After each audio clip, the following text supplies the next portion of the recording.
All right, more Wheel of Cheese coming right now, refreshing it. Crab, thanks for that song. Sorry, I was half in, half out on it, but I did love the track for sure. Here we go. All right, Cheesy's getting a little thicker here. And so, are you guys ready? Here we go.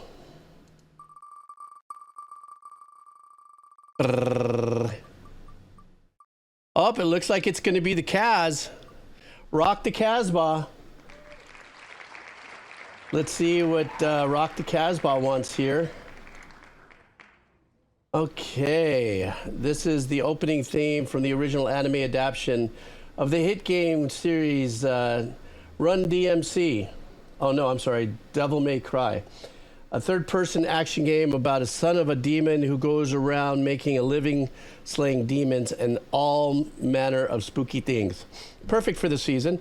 I know you dig the game, but the 6-episode anime makes for a fun binge, and it truly does the game justice, helping to perpetuate a person for a main protagonist that has lasted for decades. All right, let's check this out. This is from Judgment Kazzy from Devil May Cry. You guys ready? Let's go.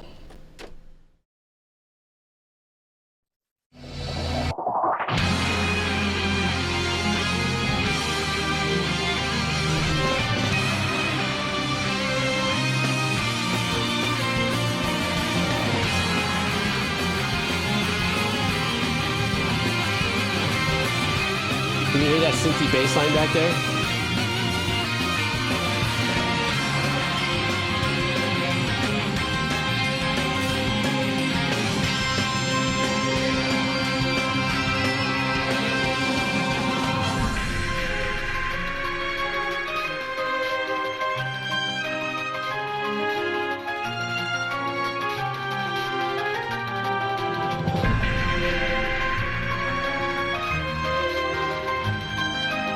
I love this part.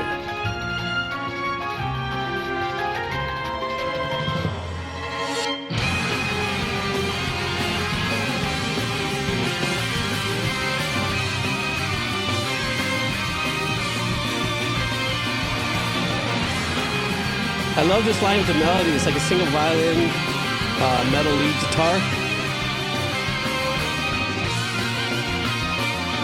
And kind of a mid-string synthy line.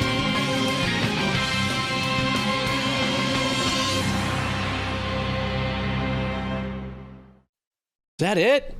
Bro, I was just getting so into it. That was great. But that's like the opening to it. That's the, I guess, since I don't know, that maybe is the music where creds are running, perhaps, and everyone's getting hyped for it. I just love it when all of a sudden you just know when you're going to hear some really great anime music because they open up with the melody so fast. There isn't a really big establishing intro per se. They get right in with the melody. But then again, they did get right in with the melody on this because if this was an opening theme track, you know, there's not a lot of warm up that you need to go in. You got to get right into, you know, the repeatable hook, the offendable hook. So for a 6-episode anime, I gotcha. Yeah, so they got right in on it. Loved it. And also, like I said, I love the instrumentation of it. That's the other thing I want to tell you about really quick, if I haven't already mentioned it a million times, is that there is no creative limitations on how to do things a particular way. Like if you're going to use electric guitar as a lead, you maybe should do this and maybe you should do no. What I love is that these composers for animes, they just go, let's do a death metal lead guitar with a marimba and chimes. And it works. I'm just saying. They just have a masterful way of creating tones for their melodies. I'm just saying. One more Wheel of Cheese, and then we're going to hit into some Dono land. Okay. What do we got here for some more Queely? Thanks for dropping by, Kazamazi. There we go. You guys ready? We spin. Uh-oh, is it? Oh! Aman. Yaman. It's Aman. All right. So it looks like we're going to be listening to some jazz. One of my favorite melodies in the Phrygian mode. Ding, Phrygian. I go to see this performed live at Hollywood Bowl 15 years ago by the current day Stan Kenton Orchestra, and it positively electrified the audience into a roar of applause at the end. Originally a style of flamenco adapted by classical piano by composer Ernesto. I know who Ernesto is. Ernesto Lucana. Stan Kenton heard of this melody while in Cuba. Unsurprisingly, fell in love with it in an instant. The demanding and frantic pace has since become a staple of jazz orchestras and marching bands for over 60 years now, and one that Kenton loved to play for every single concert up to passing.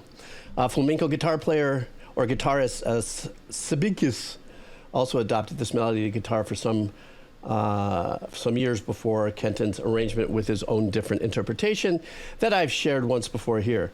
Hopefully you all get a kick out of this performance, and mahalo, as always, but of course, I'm on. Are you guys ready? This is going to be the Stan Kenton Orchestra, and the song, you gotta love Malagueña. It has been so covered in such beautiful ways. Let's go.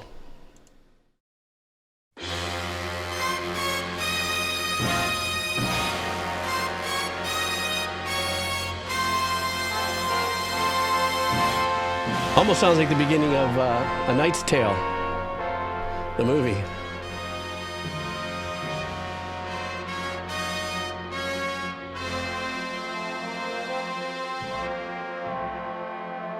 Oh, yeah.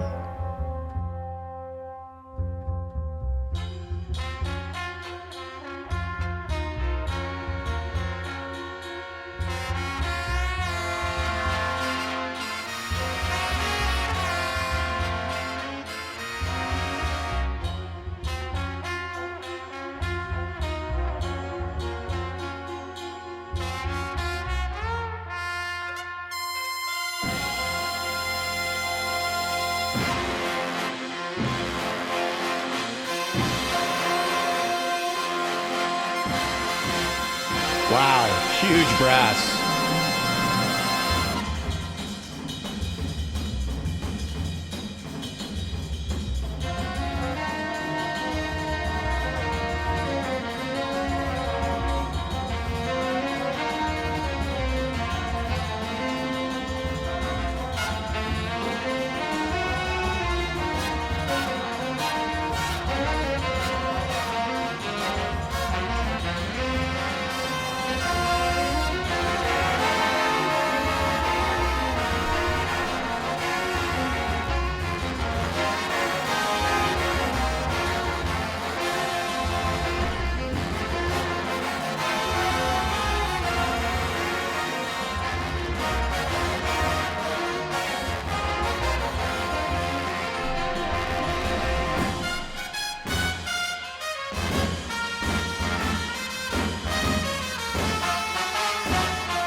Jeez.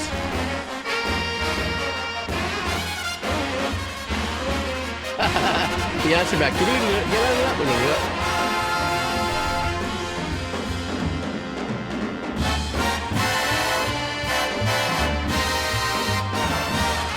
Yes, sir. Now we're in a big band. Big band. Now I can hear why the big, what are they called again? Drum corps. You know, University College music on the stadium. Why they would adapt this.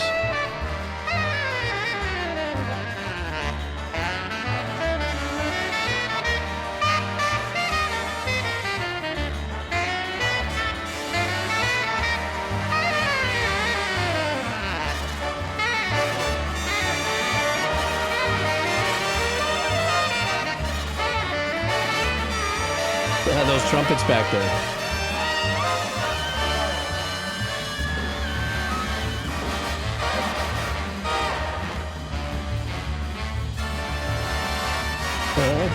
da, da, da, da. I love that.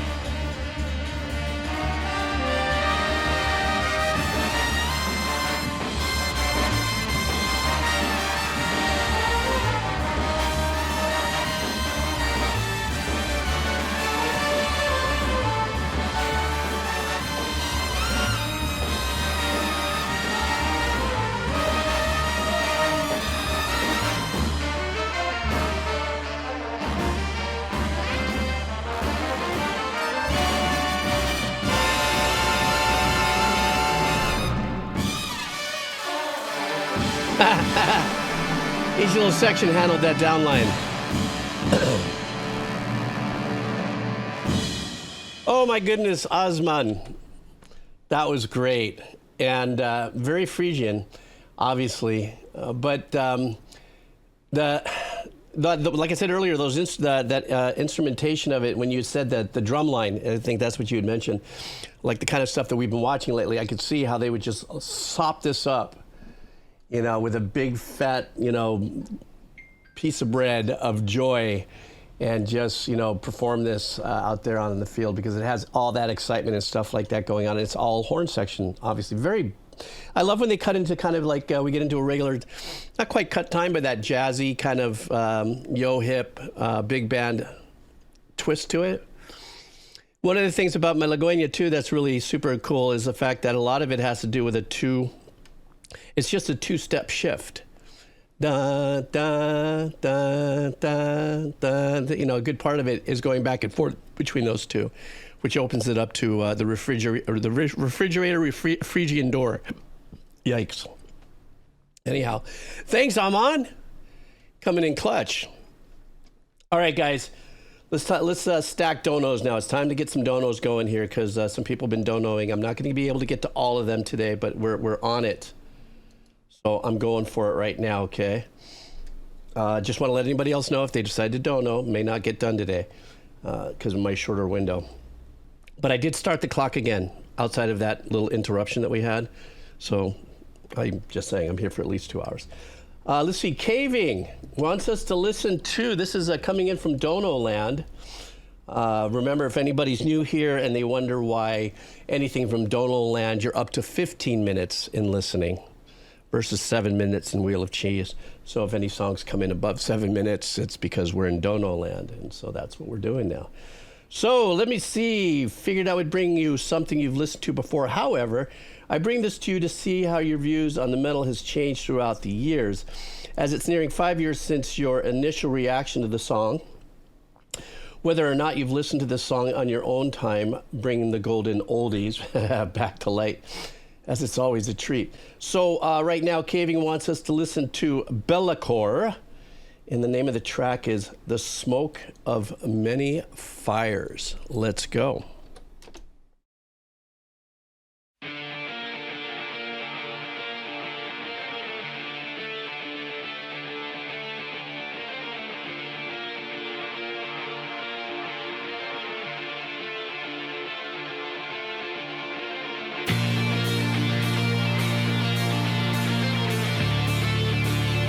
Wasn't the pattern I was thinking in my head when I heard this opening arpeggiation or pattern that is coming in straight. And that's why I love this. Wow, this is great.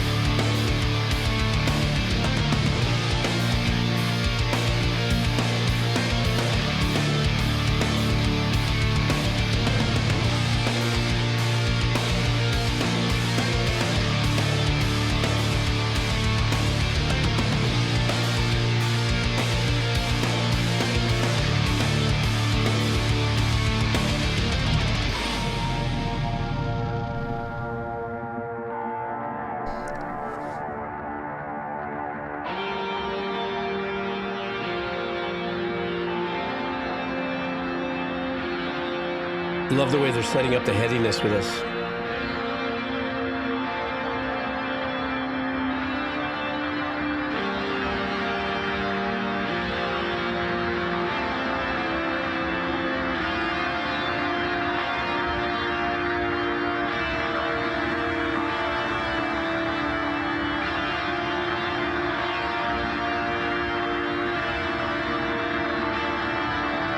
Just letting us rinse in this.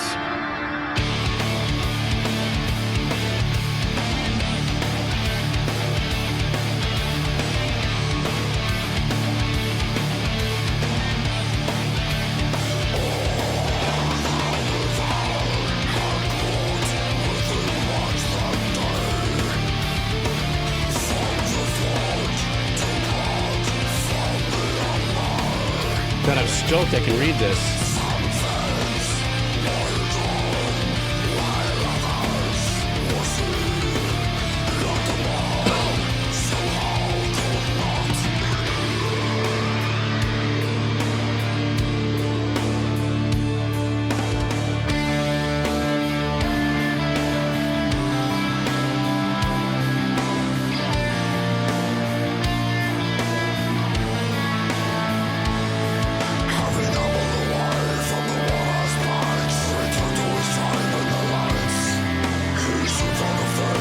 How juicy is that bass tone?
I like that.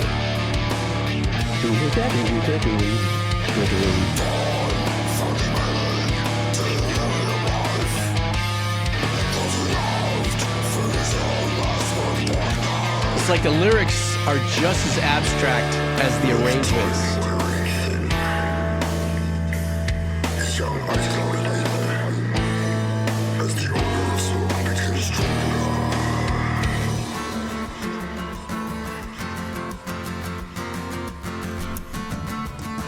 This is great.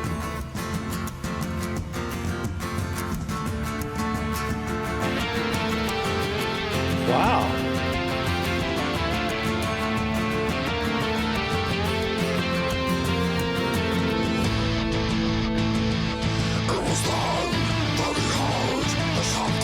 A lot of thought went into the production here.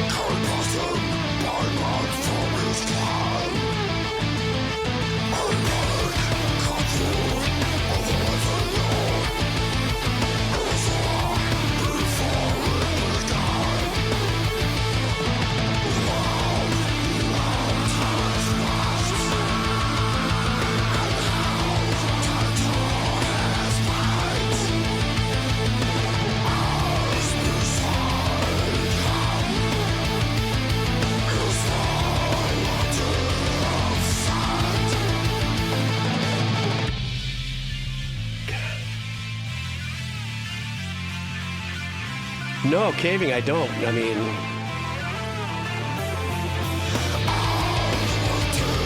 But I'm feeling like I'm hearing it for the first time. It's just insane.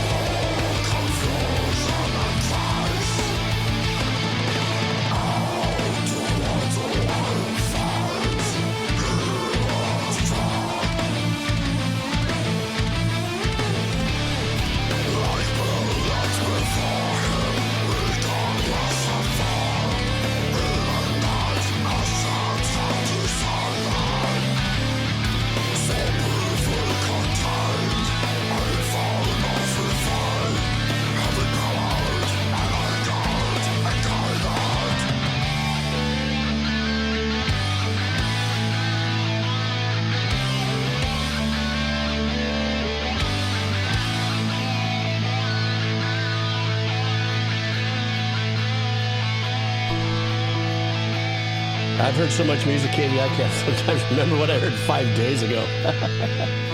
as you've seen here before it's happened.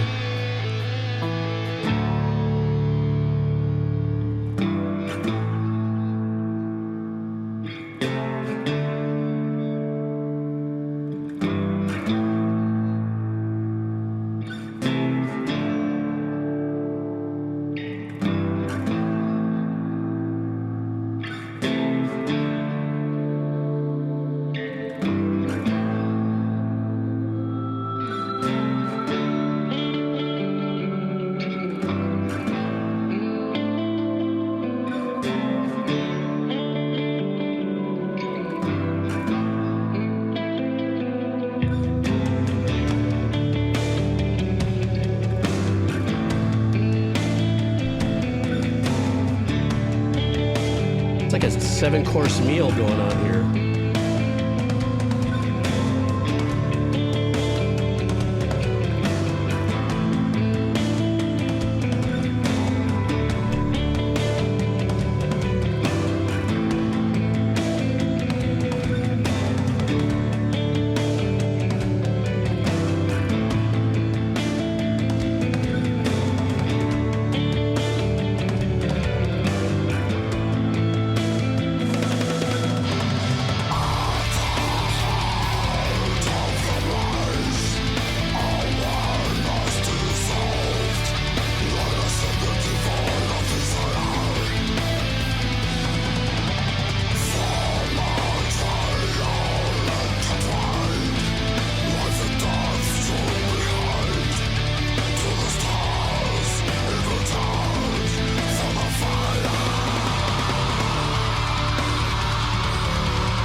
There's definitely a solid 7 to 9 different sets of arrangements in this track. It is not a track that's, I think like you were saying, Caving too, that it's like a glide and a ride through and through. It definitely has it's like the roller coaster and the flatline element kind of a thing. You're kicking, you're going, and then you're like, chill. And then you're like, oh shit, here we go again. I personally like the stop starts or the change ups the way it is because of my ADHD brain. Sometimes I need to be, as soon as something happens for a while, and then on the polar opposite, you hear a lot of times me saying, God, that could have gone on for another, 18 measures or something like that.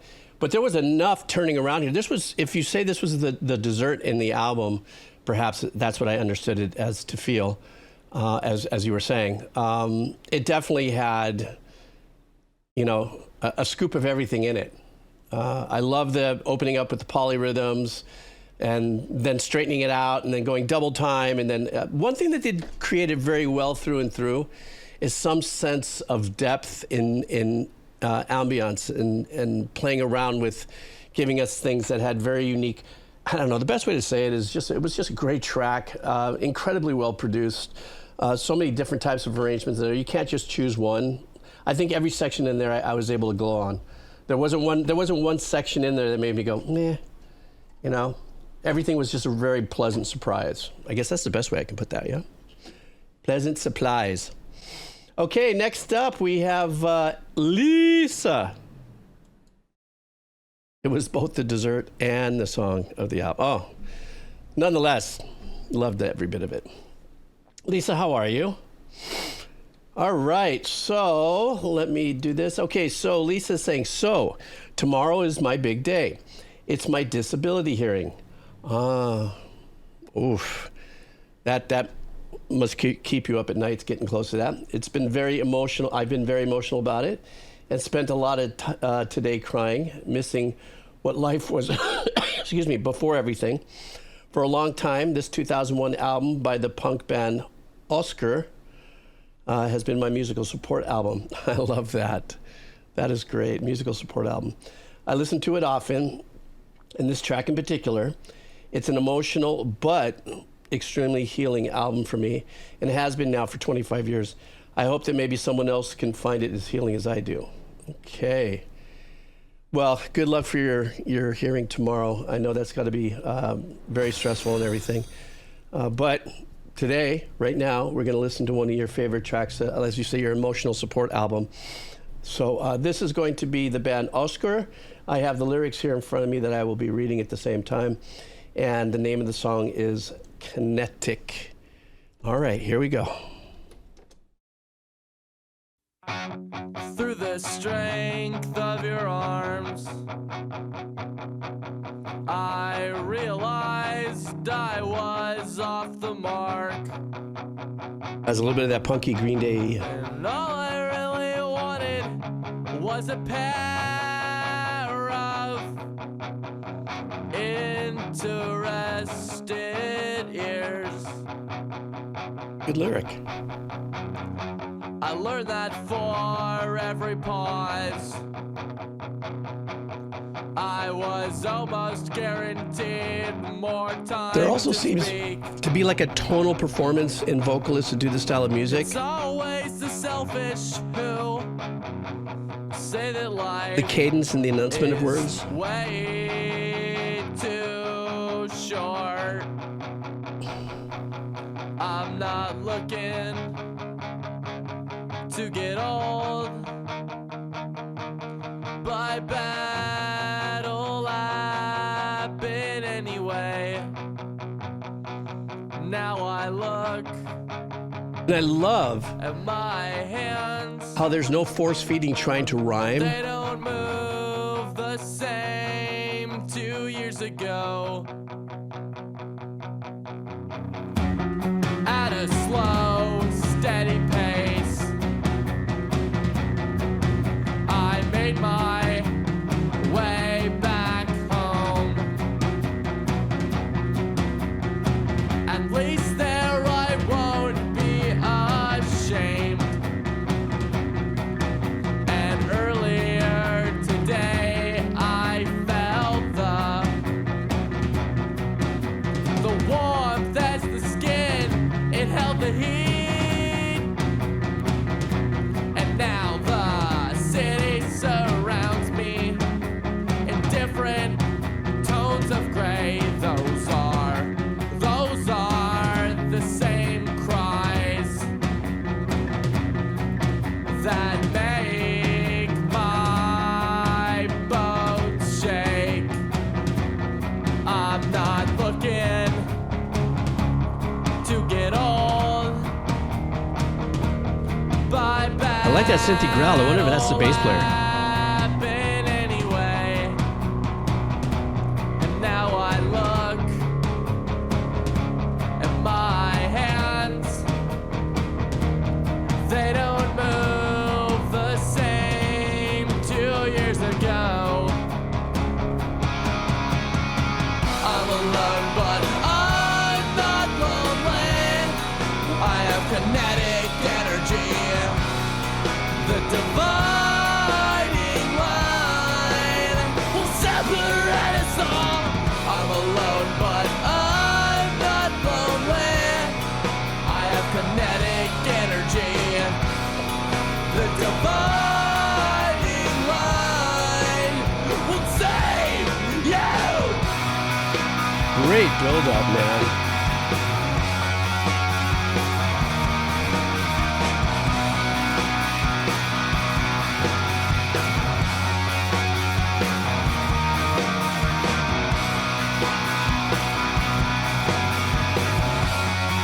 And this part's great. It just locks you into a really great vibe right here. Just straightforward with the ace, but you're just straight up into it. Sometimes it's those nights where I'm all I have, really all I need. Those are the same cries that make Sorry, I got a gecko above me. shake. I'm alone.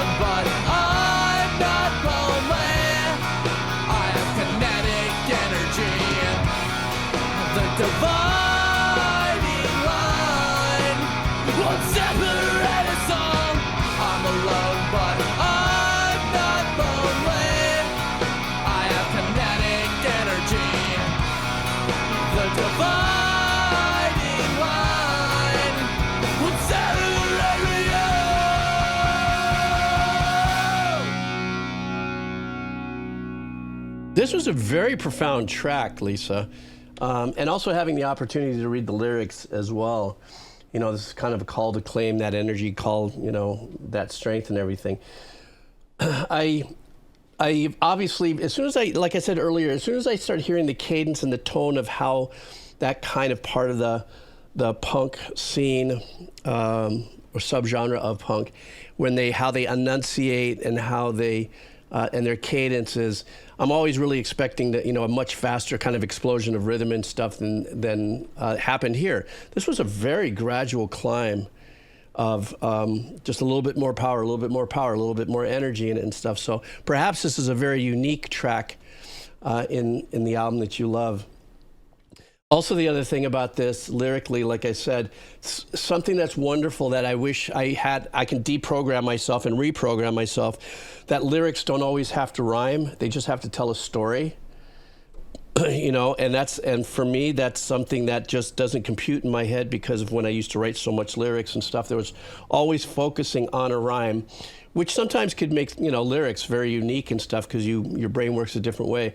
But this was written so well without having to worry about, does this rhyme with this? Even certain phrases like, and my hands look, or there's this one line, and now I look at my hands. You know what I'm saying? There isn't a predictable rhythm or cadence to the arrangement and stuff like that. And then, of course, once it powers up and stuff, the harmonies that I love there, I noticed some people were saying they enjoyed the harmonies, but the harmonies are below the melody. There's not this like full, you know, chorded style harmony arrangement going on there. And I love when the vocalists do that, especially in this genre. Great track, Lisa. Super great track. And good luck tomorrow with everything. You know, you have all of the Kados here are sending you love and support for sure. For sure. All right, next up, Arctic Prague. How are you?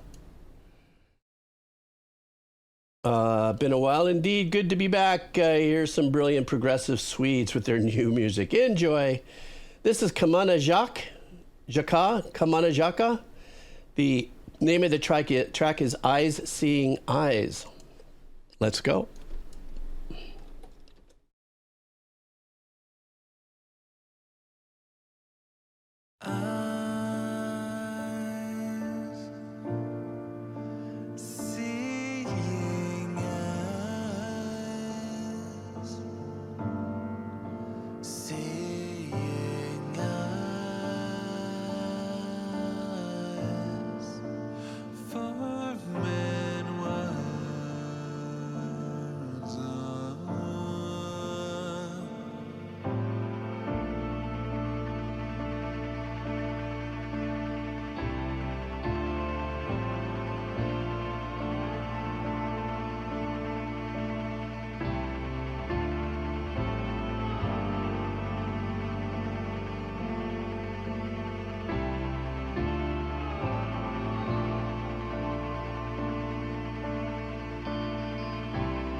Wow, this is badass.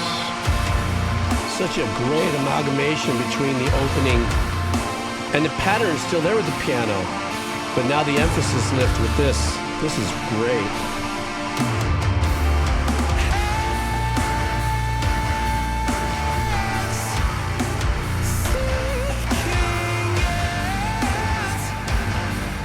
God, that bottom end on the chug is jarring.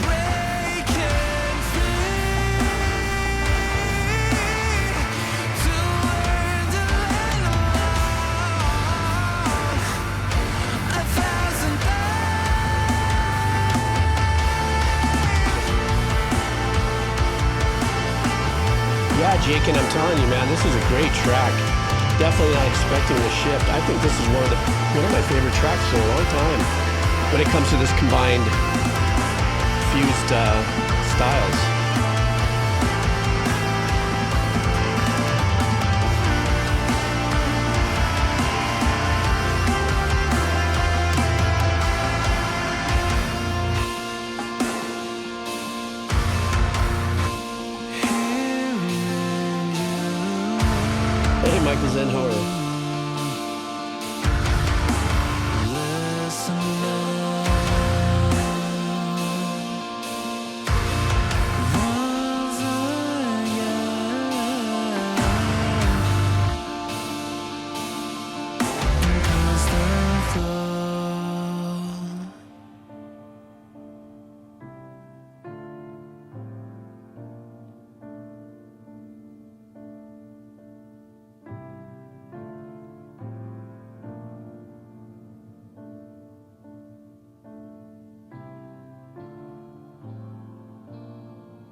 This is a beautiful track, man.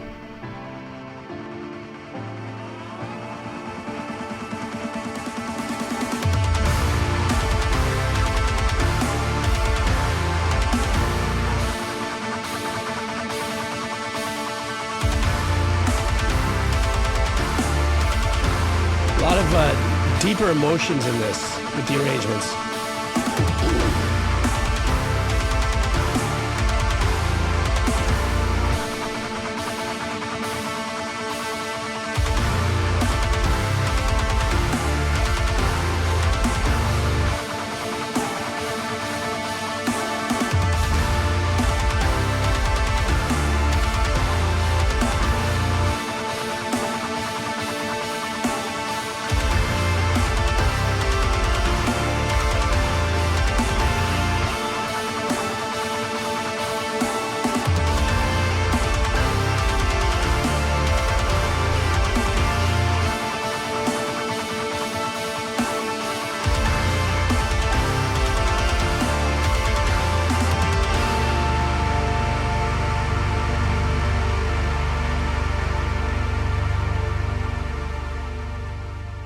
That was a great, great track. Full stop. I love that so much. I love that softer, super chill opening with the piano. Of course, not knowing what to expect.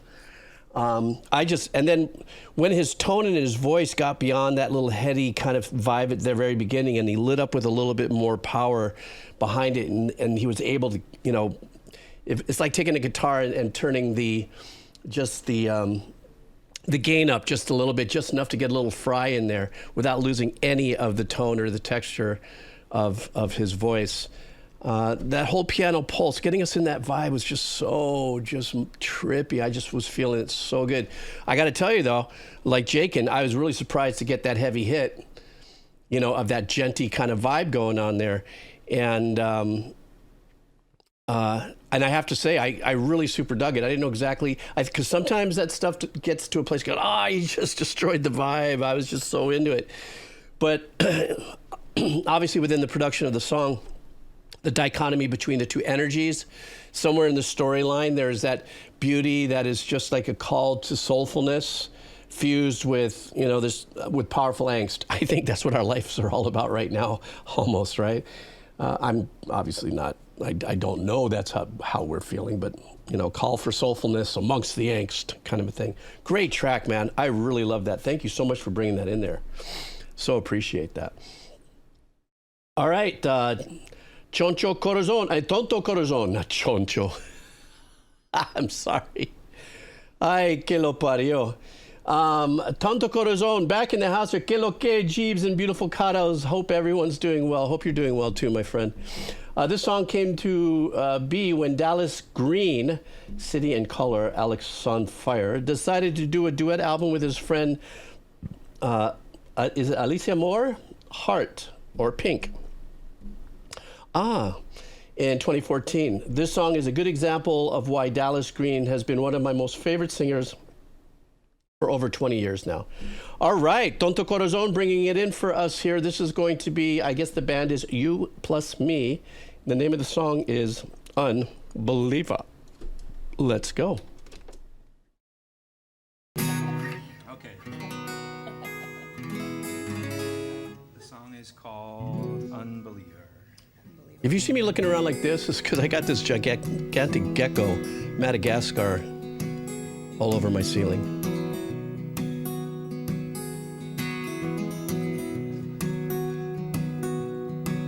I've been wandering through this dead city with the devil's voice inside my head, and the streets are all bereft of fortune, and the sky is painted blood dark red. But I keep hanging on. Now, this is all about great songwriting here. I keep hanging on and on.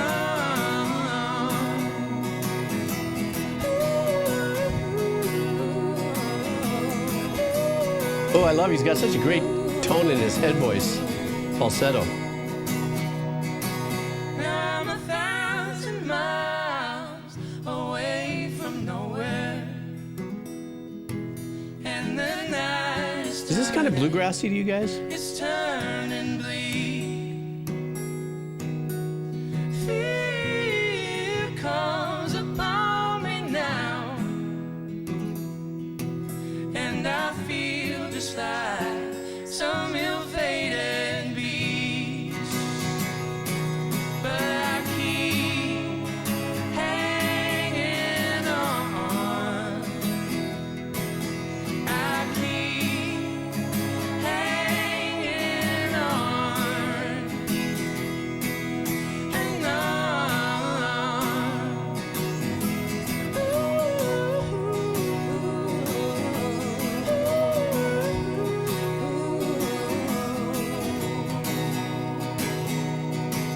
Now I don't have much to offer.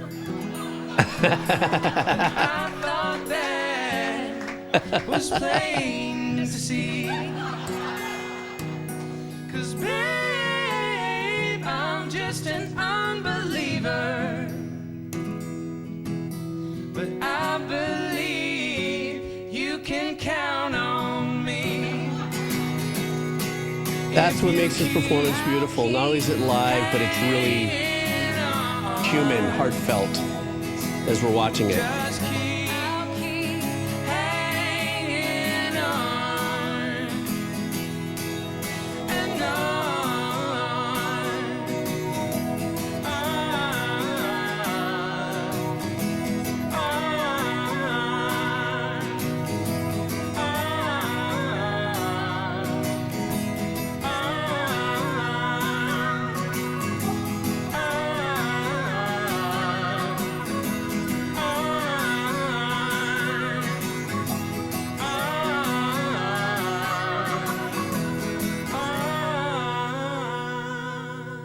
Beautiful track. So folksy, super fun, through and through harmonies. Of course, you know, seeing Pink also out there, you know, in such a small venue with a friend of hers and stuff. That's always fun. Watching the performance, watching the little missteps there as well. But the whole thing had, there was some of that melody reminded me of that singer, Bobby something. Do do do do do do do do do do do. Da da da da do do do da da da do do do do da da da da do da da da da do. I forgot what Bobby Boucher or something. I don't know what, but it did have some of that. Bobby Boucher. I'm sorry. That's the foosball. I'm the water boy. But it had that, did it? Did it not have that beautiful flow with the melody? Bobby McFerrin, thank you. But it definitely had that beautiful flow with the melody. And the way they complement their voice tone-wise. You know, Pink is such an amazing singer with so many different, she can pull so many different types of tones out of her voice, out of that shelf, you know, in that box of like, oh, I'm going to be doing soft head voice. Oh, I'm going to be ripping it metal. Oh, I'm going to give it a country thing. She's just an amazing Rolodex of styles she has going on there. She's like, I can do it. I can do it. And it looks like she was also having a blast. This guy's voice, too, is phenomenal. And I loved how he took the higher parts of the melody when it came into kind of the hook zone and going into his head voice, into his falsetto, and coming and crawling back out of it as well. So yeah, that was great, man. Thank you so much. I loved it. The driver 458, how are you? Let me see, the song popped into my Spotify shuffle. Ugh, I gotta get glasses, guys. It's one of the things I learned last week. A chill vibe with some awesome drum programming that I still can't get enough of. Coupled with that, the sine waves, and the plucky synths. It gives very bouncy feel the way it makes you want to kind of shake your head, bump, beep, bada boop, and whatever is best. So this is coming in from the driver 458. The name of the song is Color Dance from, I think it's a Cohen Sound. Help me with that one, guys. Cohen Sound. All right, let's go.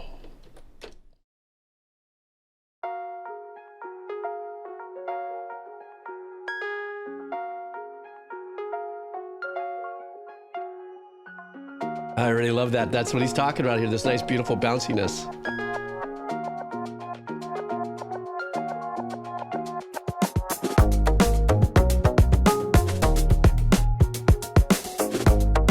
Wow, this is great.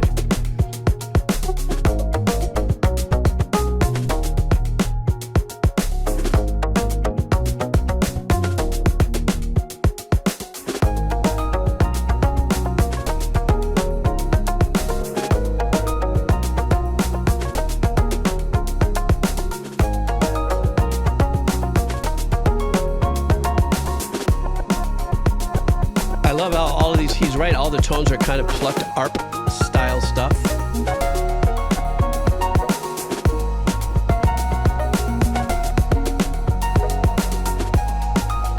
So chill.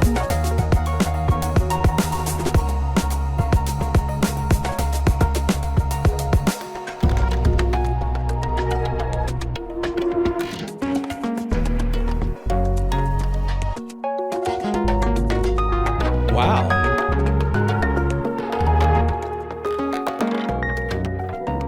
My poor brain's thinking with a triangle.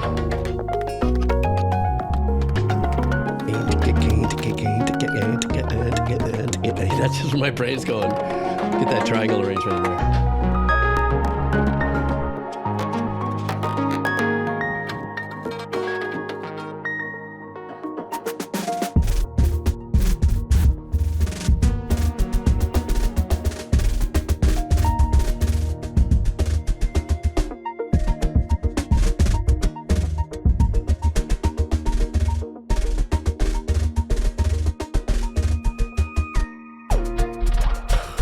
That was great.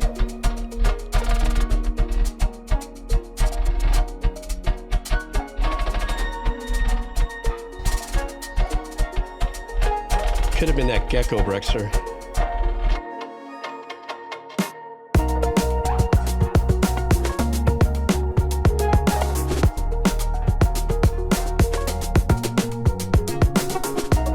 This almost seems like something that Sting would have done on his solo project.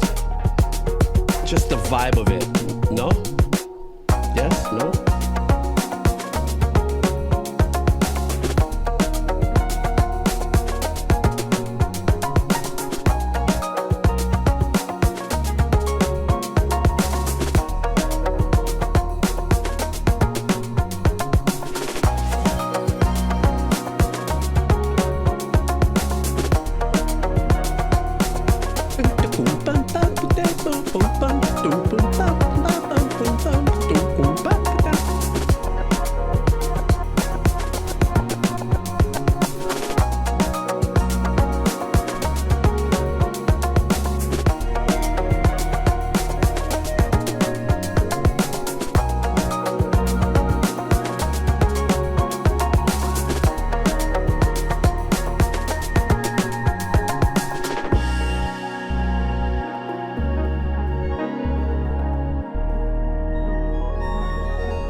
This is feeling a little Minecrafty. Some C14-ish. Just as the ending here. A little sleepy moog, polyphonic right there. Oh, what an ending. Like, he really just wanted to give it to us at the very end like that. You know, excuse me. I loved every bit of this track. It checked off everything from subtle arrangements. It wasn't an over, because I got to tell you, boy, that could be so hard to do if you've got 4 or 5 different arpeggiated sequences going on there, and it can get really super crowded. Even if it works, it can get really crowded, and it becomes more from a track to becoming a distraction. So having the different arpeggiations and different tones and stuff, and answering, I'm noticing that some of the arrangement or the melodies answering back in other arpeggiations and stuff. I just love everything. To me, in my whole life as a composer, has always been based around rhythm. I know some people say melody, chord changes, and all the fillers in between it, but no. For me personally, to get me into a track, just like when this track started, excuse me, not only myself, but a couple of other people said, I'm in. Just because there's just something about rhythm that gets you to kind of, you know, it resets whatever pattern you're feeling the moment before that. And it just all of a sudden goes, here comes a new track, and and you're like, oh. That's exactly how I felt about it. So it was a very unique written track, some great drum work, sampling, programming. Don't know exactly what's going on there and how that was manufactured. But I thought that was fantastic. And even the way he ended it, it's as if like, it's the first time I've ever heard this artist, as if that he kind of oh, wait a minute, Jeeb likes that very airy, ambient, you know, long, wide, ethereal stuff. I think I'll throw some at the end. You know, that's what it felt like. So I was like, you know, so yeah, so that was a great track. The C.S. Jones, welcome. How are you? I hoped somebody in the gang answered your any of your questions and stuff. So welcome to the Kados. Hey, Snake's in the house. Everybody say aloha to Snake before he snakes out of here. How you doing, my friend? Is what I'm saying. Michael Zen, let's keep going. We're rolling here. Michael Zen wants us to listen to One-Eyed Doll. His message is, hey, Jeebs, long time no see. Finally caught the stream again in time. I'm bringing a cover of a song being sung by the lead singer, Kimberly Freeman, from the One-Eyed Doll band, and I've shown before. While One-Eyed Doll is mainly a rock and metal band, this song shows off Kimberly's vocal range and emotion she can evoke with her voice alone. All right. Shaka-doobies. Well, let's go. This is Mickelson. One-Eyed Doll's the band or the artist. It's really Kimberly Freeman, and it's a Leonard Cohen cover. Let's go. Oh, it's Hallelujah. Let's go. This is going to be unique. You guys ready for this?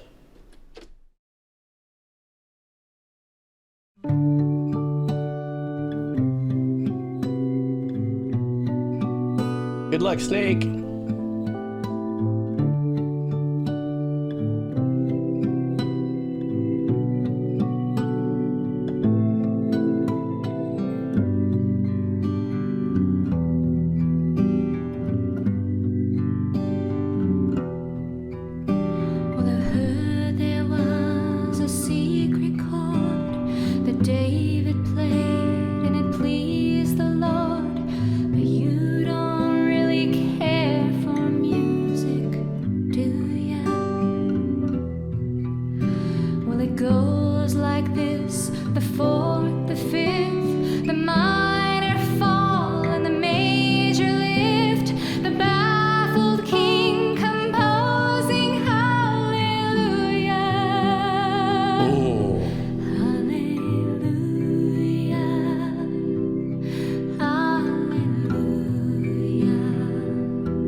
That one track that every vocalist wants to take a swing at, and with their own style. It's such a beautifully written song. Your faith was strong, but you needed proof.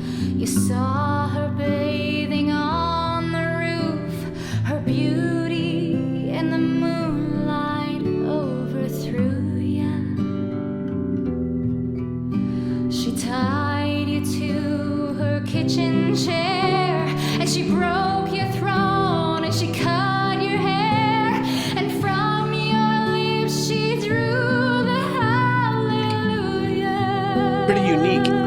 vocal recording, you could hear the room she's singing in, and then they added some reverb behind it. Very nice blend.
Nice arrangement there.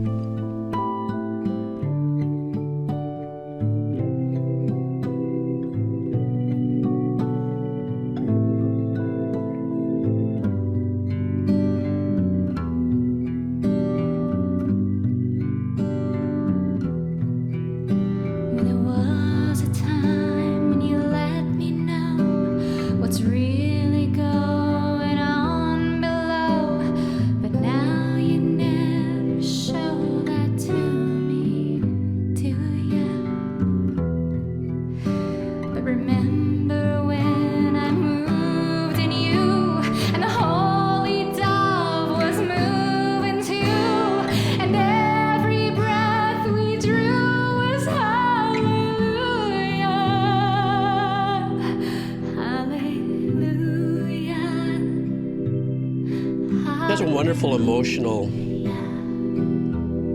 touch to this. I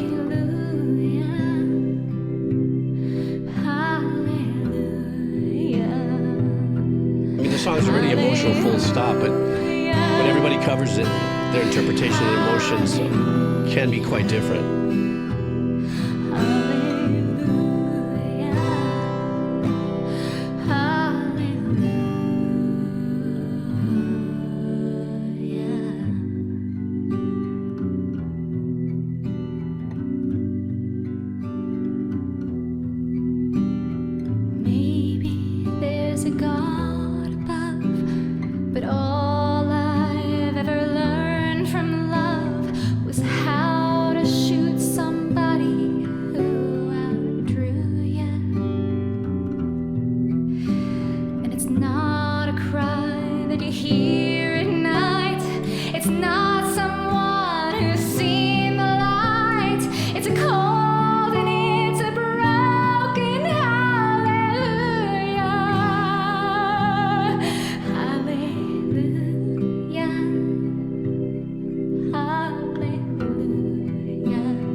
Beautiful interpretation.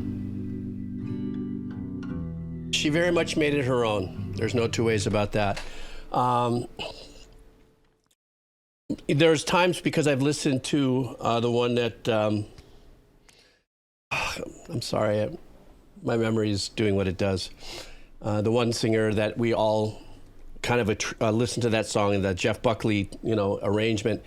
That in my mind, I'm waiting for her to go hallelujah, getting hit in the higher notes and stuff. But this was her interpretation. I loved every bit of it. It's very intimate, soulful, very pulled in, and I love the arrangement though with the organ, the guitar, the subtleness of it. There wasn't a lot going on back there. She's the one that carried the whole track. Then again, because of a song is so incredibly well written, you could do that with spoons in the background as long as you hit the melody. It's still a beautiful song. Well, I don't know about spoons. I tried it once about 7 years ago on the ukulele, singing in baritone. And I did it, I just liked the way my voice sounded. That's going to stay in the anvils of darkness. Shall never see the light of day on the rest of anybody ever hearing that track. But it's a beautiful track, obviously, and she did a phenomenal job. Phenomenal. Real quick, Incentia, how you doing, buddy? Listen, I am not doing any more donos for the rest of the day here. I've got a few here that I have caught up. But I'm actually going to be coming back in on Thursday for a bit of a run, too. So don't worry, I'm not making this week. It's going to be a couple days of us bouncing around and enjoying myself. So I'm going to ditch the how do you do? Why can't I talk today? I'm sorry. The form from the clip up there. But come and visit us on Thursday. We'll get you right in. I've got 5 more donos to do, and then I'll do a couple more wheels of cheese, and I got to bail. And also for my new friend, somebody asked, oh my God, they've got a 40-minute listen they want. Yeah, that's a bit much, but I've done it. I've done it in the past, just make side arrangements. So you can join me on Discord, and we can chat about that. I think they'll pop up the Discord. Oh, yeah, they just did. Phenomenal. Next up, Negative Vibes. What do you got here, Negative Vibes? Belgian experimental metal group, sleek, sinister, and spooky. And they call themselves Waffles. I'm kidding. That was just the worst. Let's not try to put that horrible joke together because it's not worthy. This Belgian group is called Emptiness. The name of the song is Meat Heart. Okay. Not like meat, M-E-E-T, but M-E-A-T, Meat Heart. Let's go.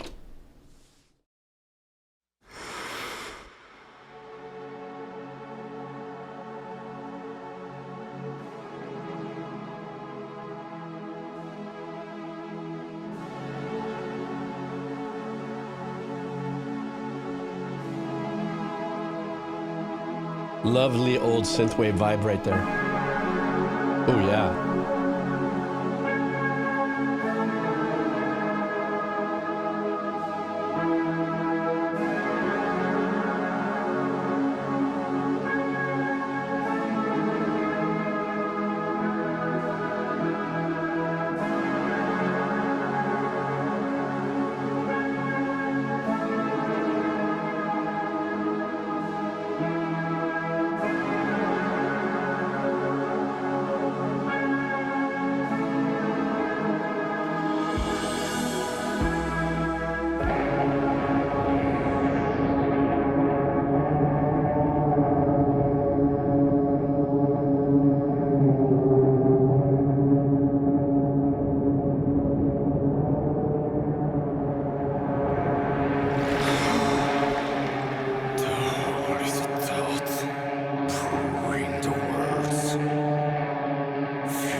Reminded me a little bit, what's that very famous German metal band?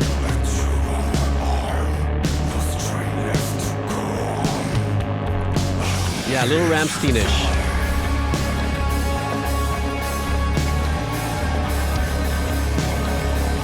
This one's a little more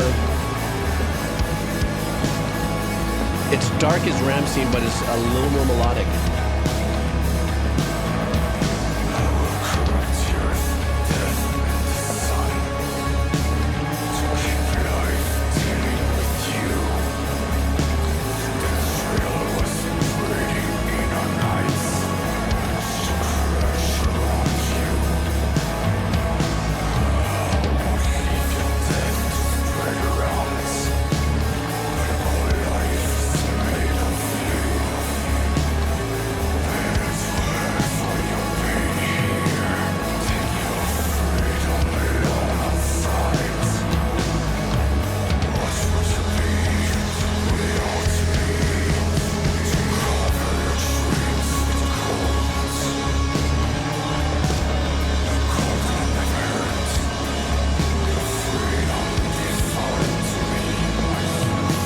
I like the layering in the vocals.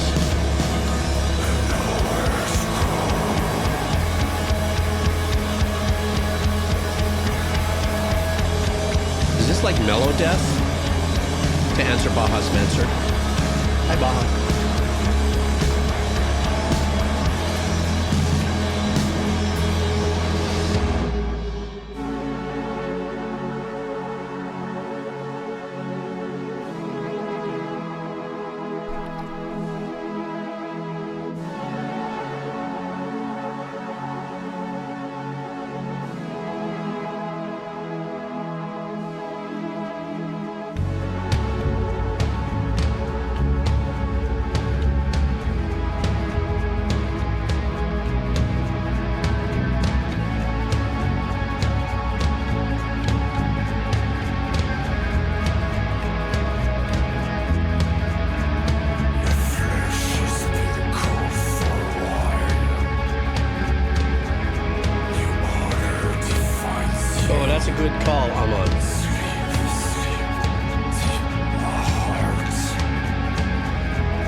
Say this because this has been my go-to, but it's got a little bit of a shoegazy vibe.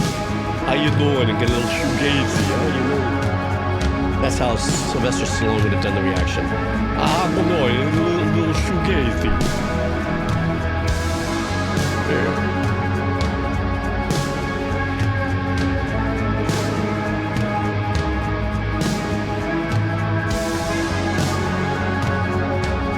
Yeah, this area, I love what's going on here.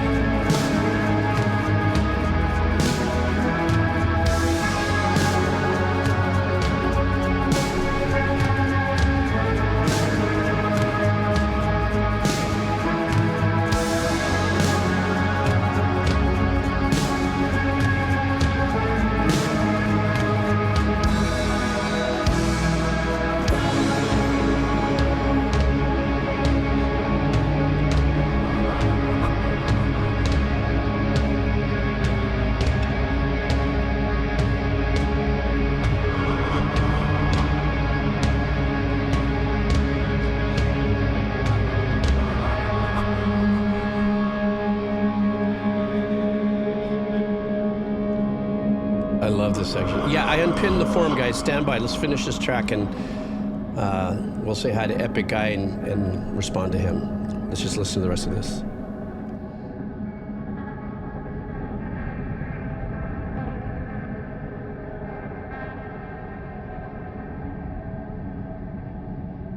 See, I love this tailing off with this ambient,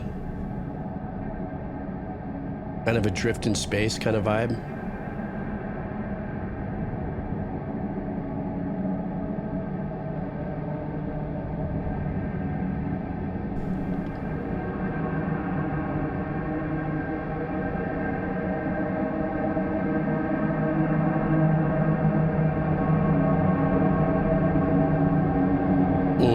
Love this.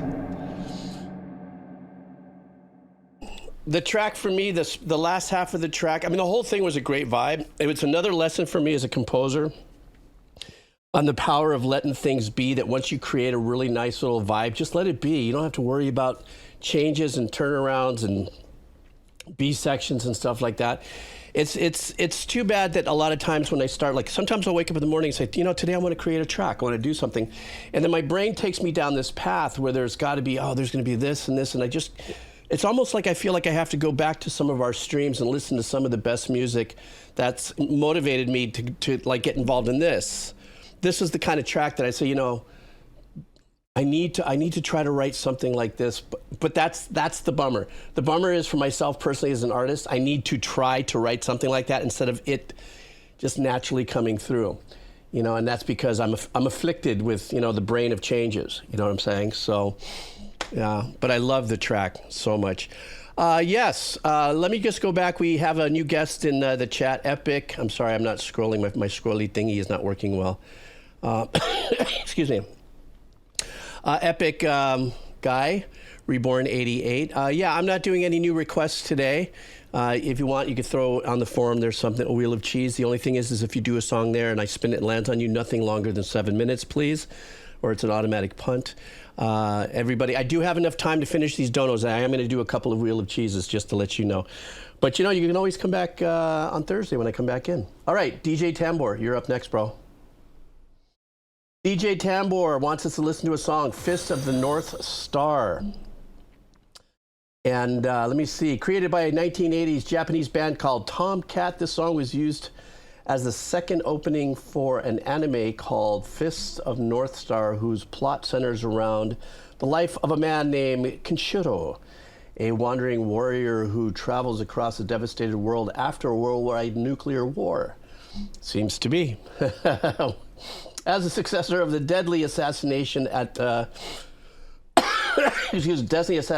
Hukuru's Chicken, Kenshiro uses his incredible fighting abilities to defend innocent people from violent gangs, ruthless warlords, and rival martial artists who prey on the weak. Along his journey, he searches for his lost finances. Who's not searching for the lost finances? Lost fiancé, Yoria, while facing powerful enemies, including former friends, brothers who challenged both of his strength and his beliefs. Okay, DJ Tambor brings to us Fist of the North Star. That's the anime. The name of the song is Tough Boy. Let's go. Sam Altman, Jesus.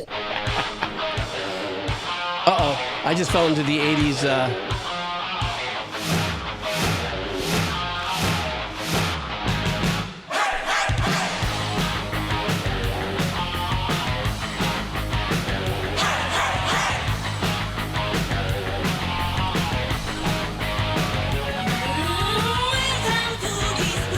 Come on, guys, this is definitely a Van Halen bite, but it sounds great.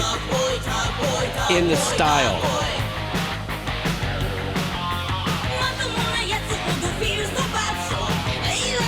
It's like a single coil strap metal sound, very Eddie back in the day.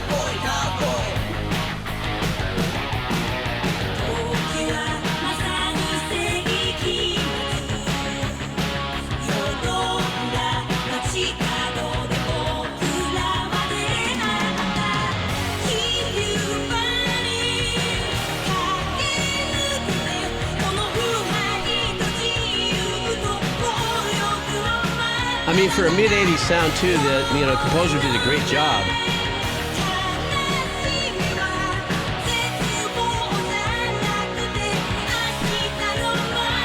Those Cyndi Lauper-style vocal engineering.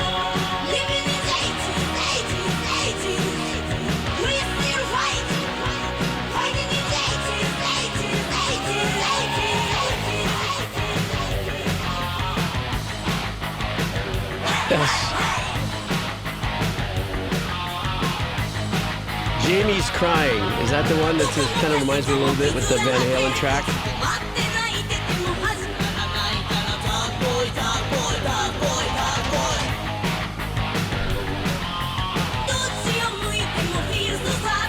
Hey, Coral Reefer, how's it, bro?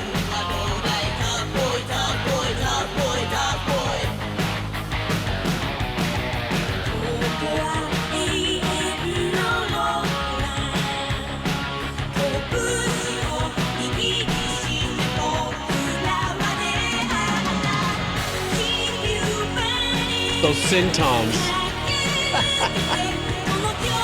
love that era back in life. I can remember that everybody was so jazzed about him.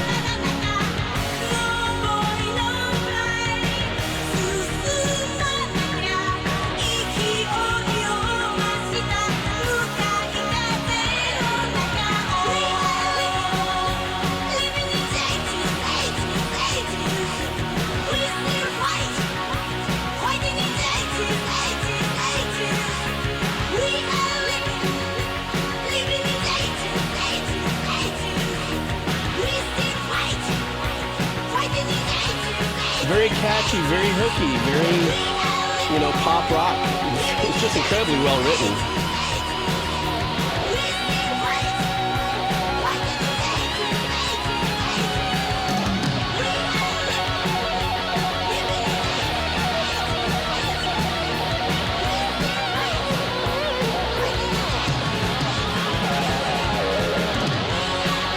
That squawky single coil, I love that sound.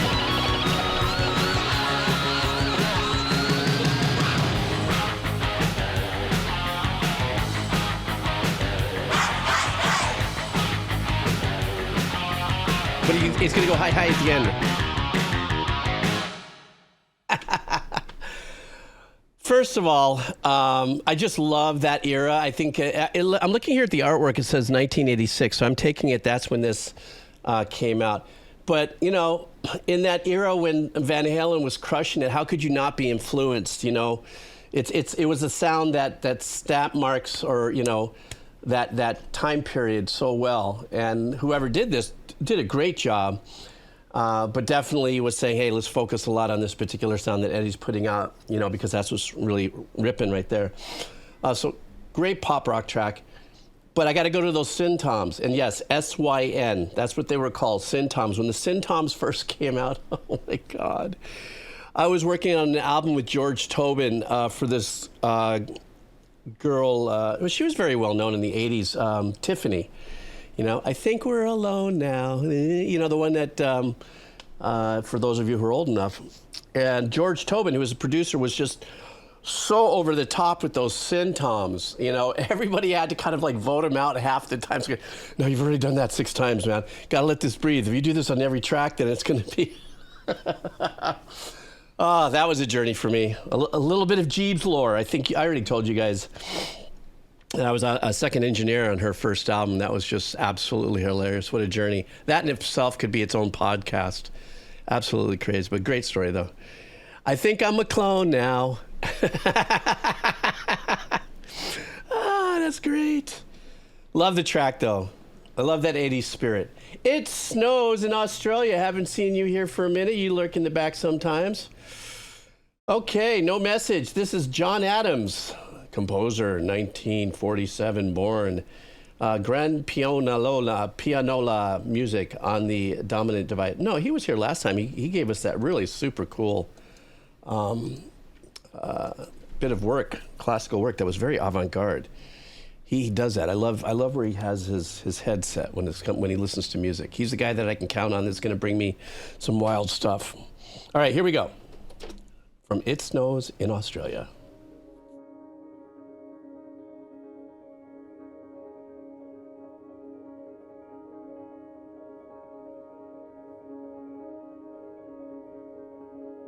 I'm kind of digging this artwork, this album cover. It's kind of shaka-doobies.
Love this.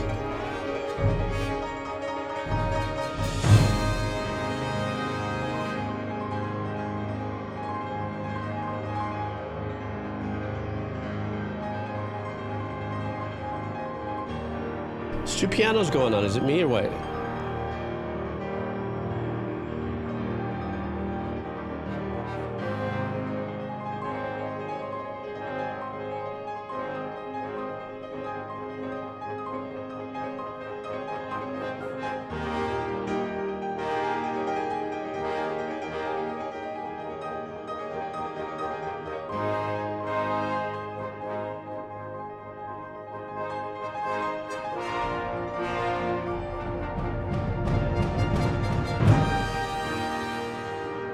Oh, there I go, clicking the wrong button.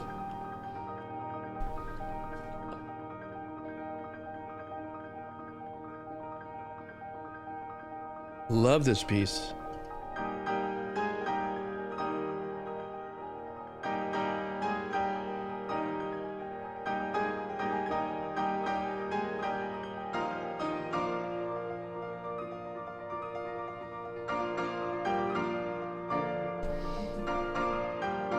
What's behind this, though? This seems like it's a piece that might be cinematically attached to something.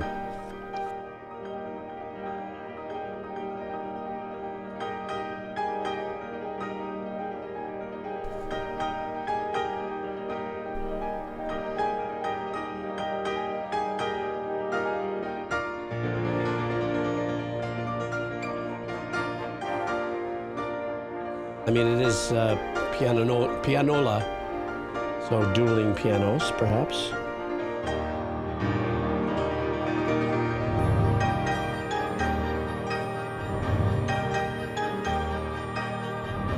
What's that? Hear that one single voice back there?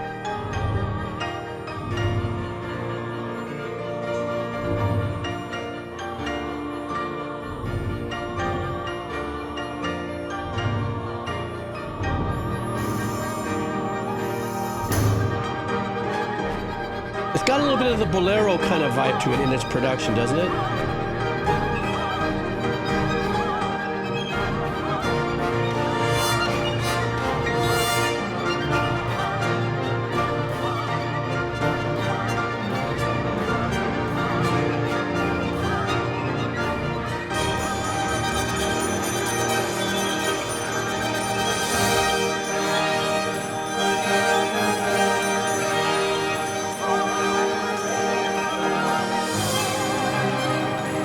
I mean, right. I mean, isn't that got that vibe right on there? But I love the abstract. Ooh, that's a nice change.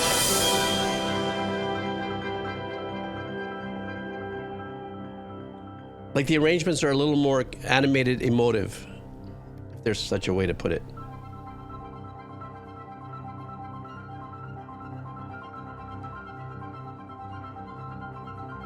I love these kinds of arrangements.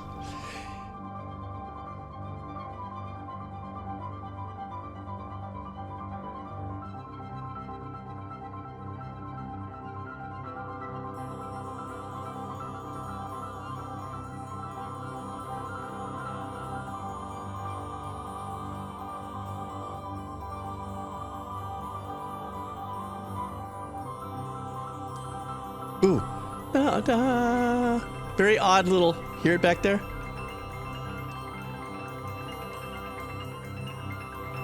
Very subtle singular voices in there. But I love that. They're not trying to make it over ambient. A little more unnerving, actually.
wonder when this was recorded. This is giving me like 70s vibes.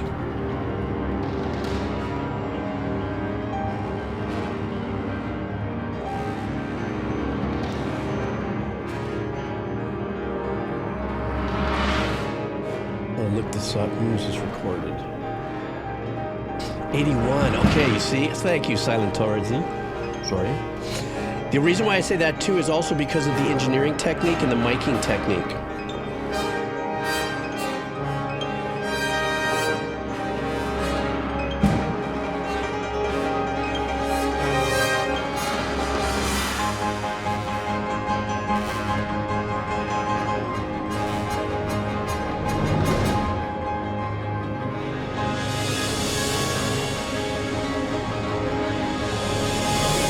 Definitely no click track.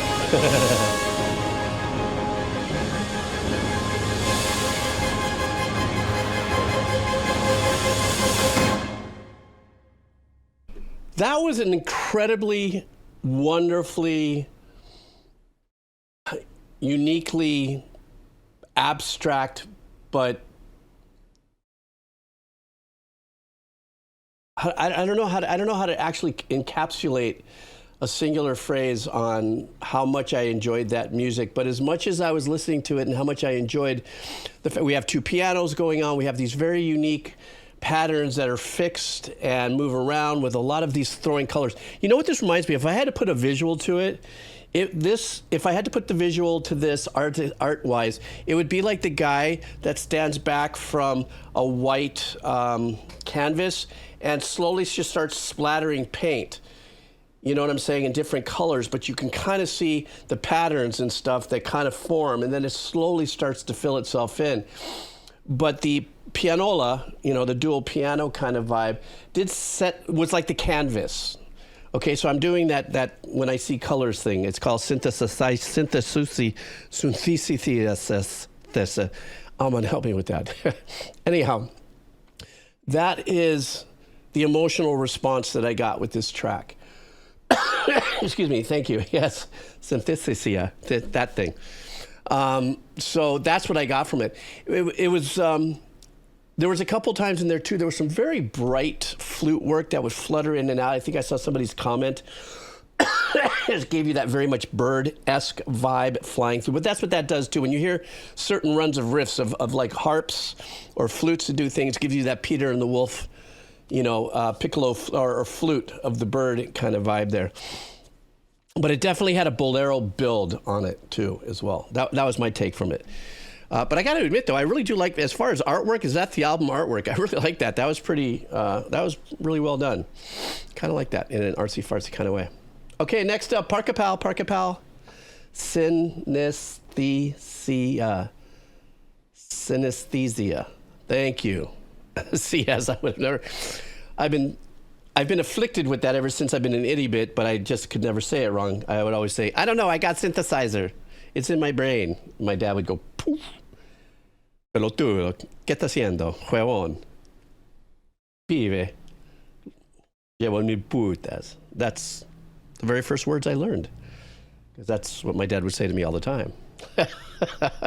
You're laughing if you're laughing. Parkapal. Excuse me. Uh-oh. Hang on for a second. Stand by. I might have to do a, how do you do? Short break. Yes. Okay, no, I'm good. Anywho, Parkapal wants us to do a song called Bliss. Charly Bliss, Calling You Out. Found this band about 8 years ago in an opening act during the first album, which had more Weezer adjacent sound. The band moved towards more unabashed pop sound over their next two albums. This most recent album came up in my library shuffle lately and got hooked back into it. Fantastic. I'm sorry. Look, guys, some things as I've been getting older, one of the things that's been changing quite rapidly, more faster than my grammar, is for some reason now my doctor said, I think, George, you might have to go check in on some reading glasses. How bad is it, Doc? So I don't know, because I used to be able to rip and read that stuff off, but I make those same mistakes. That's what ends up happening. Anyhow, so Parka Pal, we're doing your song. I apologize for the misenunciation, but from a distance, that's what it read like for me. And then couple that with my dyslexia, I'm screwed. So Charly Bliss, Calling You Out. Coming in from Parka Pal. Let's do it. All right. Be a speech to text, don't know readings. Day spading. Okay, and playback. Last night I really got it wrong. Those unsaved numbers in your phone. Can't let go when I'm left alone. I know it's never what I think. Good guy, he takes good care of me, but I'll die by insecurity. I like that little riff of the guitar. Hard to believe that you need me. Maybe I'll force you to leave me. Promise that love can be easy. I'm too scared to try. Letting that E ringing out on the guitar, I love that. In the voicing. Every time I swear the worst is over now. You just say one thing and I find a way to turn it around. This is bridge. That's solid, man. Love the vocals in this. Calling you out. Who's the one who do you right? Your song's about. Say I'm sorry 'cause I know I'm dumbing it down. I wanna be the one to love you now. Calling you out. That upper arpeggiation is very hooky. I guess I'm strong until I'm not. Keep talking, yeah, I can't shut up. Not jealous, it's me I can't trust. Oh, great guitar work. Hard to believe that you need me. Maybe I'll force you to leave me. Promise that love can be easy. I'm too scared to try. Picking a fight, but even I don't know why. Every time I swear the worst is over now. You just say one thing and I find a way to turn it around. I wanna be the one to love you, not calling you out. Who's the one who do you right? Your song's about. Say I'm sorry 'cause I know I'm dumbing it down. I wanna be the one to love you, not calling you out. Calling you out.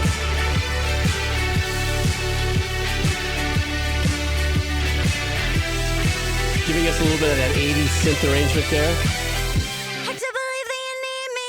Maybe I'll force you to leave me. Promise that love can be easy. I'm too scared to try. She's got a great vocal tone to her. Her performance, everything is wonderful. Push you and push you away. I hate to see you cry. Breaking your heart, but even I don't know why. Every time I swear the worst is over now. You just say one thing. What a great track. Super hooky. So well written, man.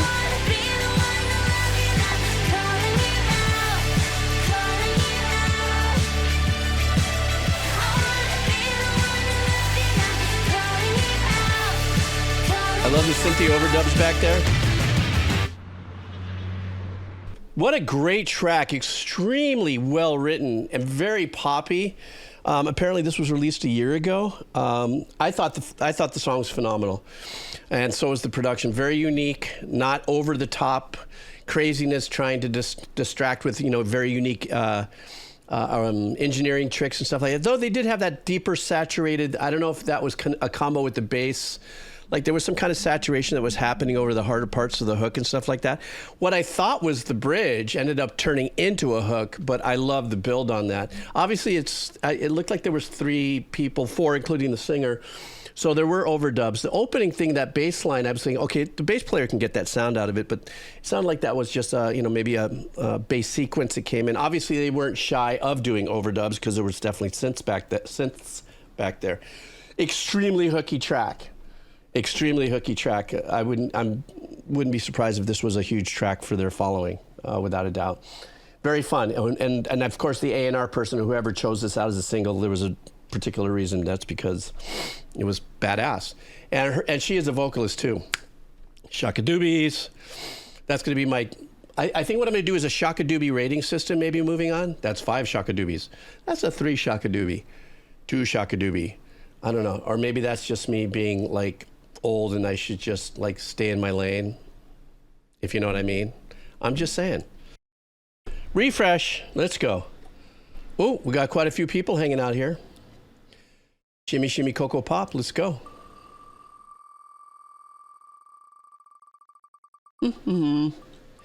It looks like it's going to be the Coop. The Coop is das Winner. So the Coop wants us to check out. Let me see here. Hi, everyone. This time I'm switching to a different game. So it looks like we're getting some game music from the Coop. This track plays during the fight against Pompey. He was a highly respected leader of a biker gang. I know I got hiccups. On the outskirts of the city, known for protecting his people and helping those in need. But after betrayed by somebody close to him, he ended up corrupted and transformed into a monster. To this day, still one of my favorite tracks. This is from the game Zenless Zone Zero. What? Is that what it is? Zenless Zone Zero? And the name of the song is Long Live the King. Alrighty, this is coming from the Coop. Let's go.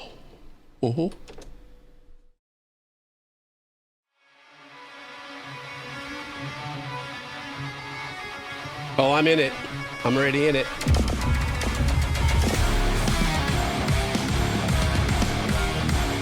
Okay.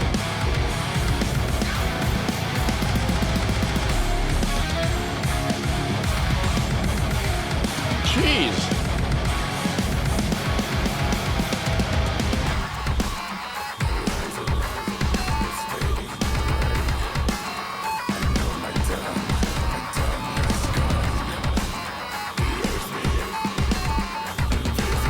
Sounds like he's using the Get Good Gun drum program.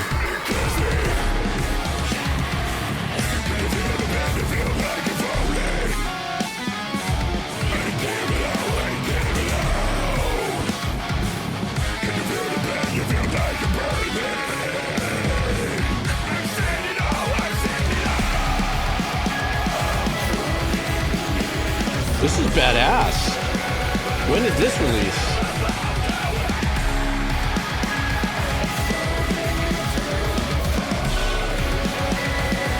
This is hitting on all levels for me.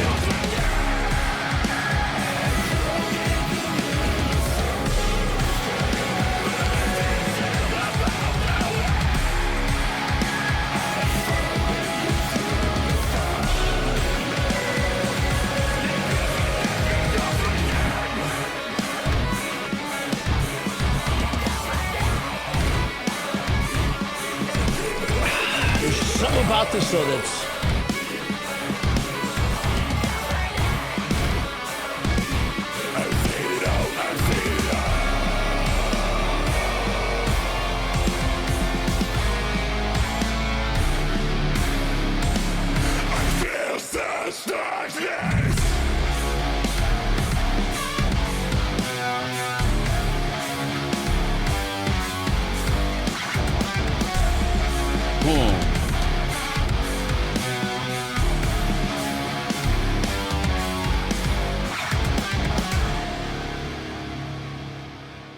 First of all, that was a crushing freaking track. Absolutely, it's very sterile.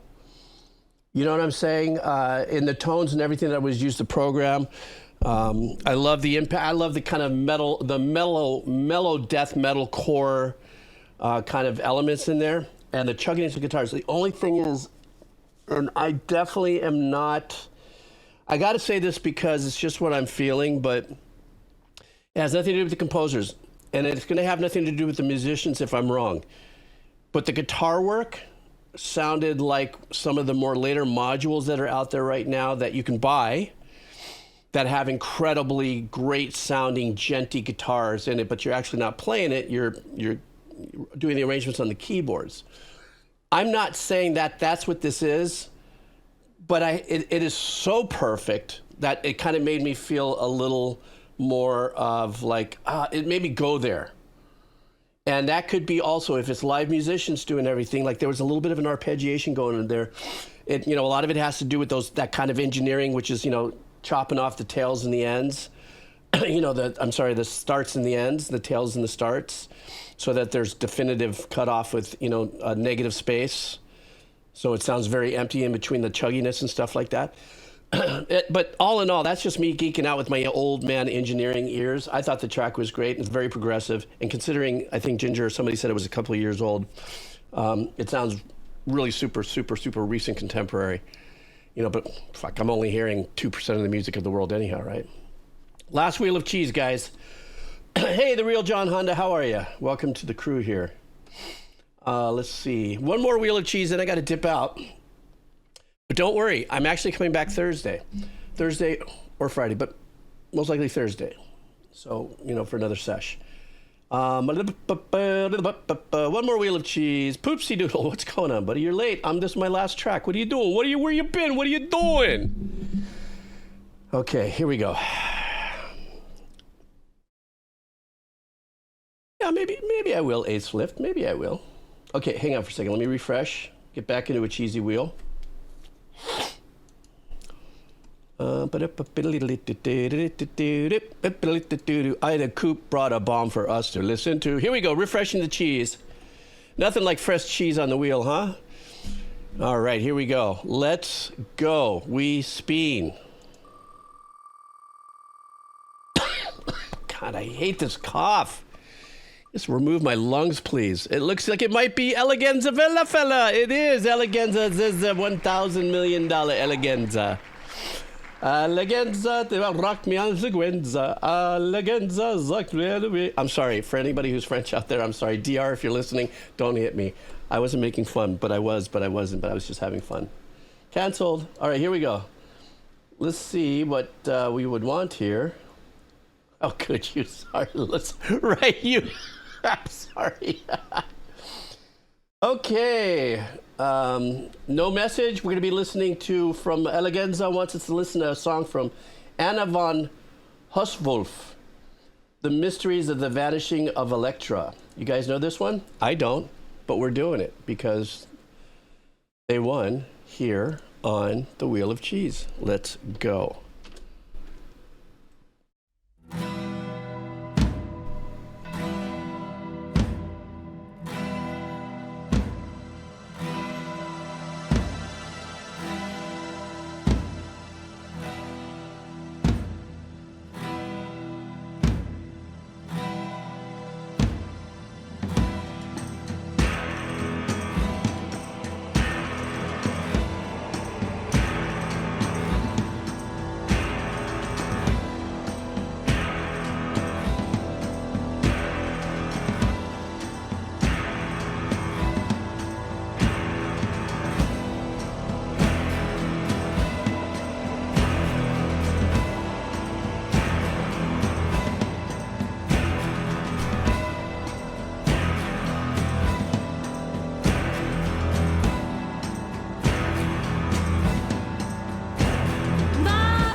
Kind of reminds me of that artist LP.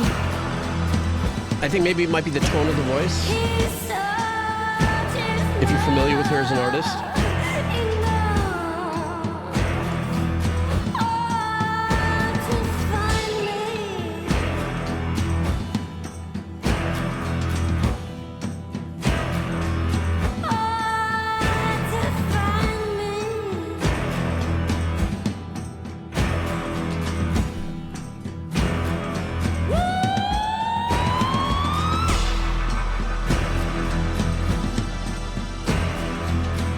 Nice little sleepy synth pad back there that kind of snuck in.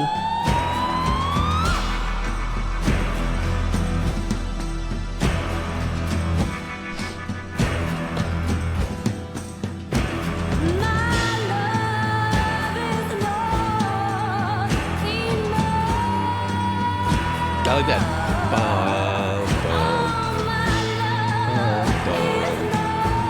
Still keeping the acoustic guitars in the same exact, they haven't changed the pattern. Just changing the bottom end.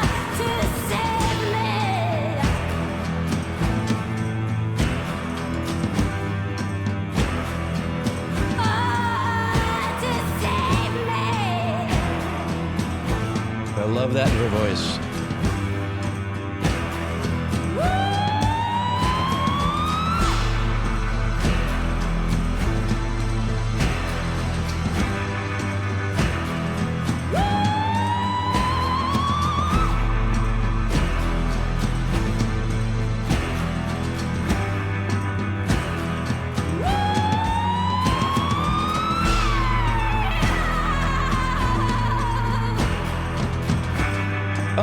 Yoko slipped in there on the session.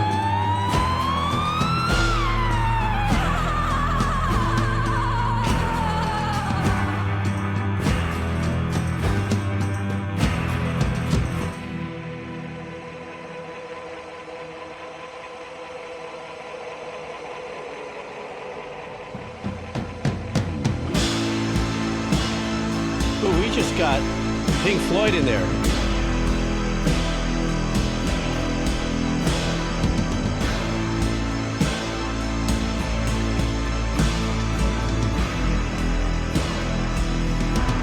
Just go right into Pink Floyd as the influence.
Wow, wasn't that a powerful track? I